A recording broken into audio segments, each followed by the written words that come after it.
You ask Tiger to calculate. This deals with finding the midpoint between 2 points. The midpoint between the 2 points is 2382.5. Let's solve it step by step.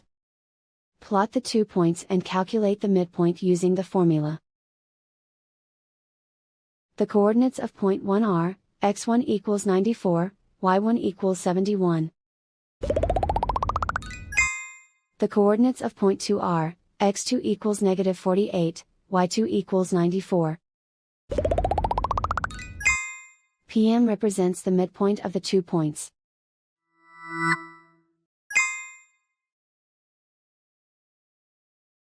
Use the x values in the midpoint formula to find the midpoints x. x1 equals 94.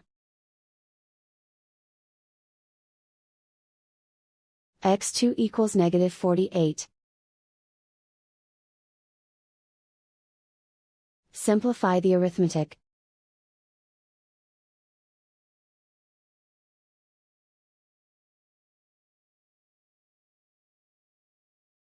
Use the y values in the midpoint formula to find the midpoints y. y1 equals 71. y2 equals 94.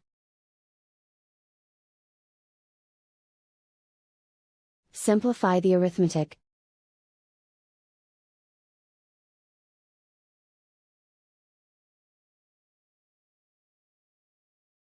And so, the midpoint is 2382.5.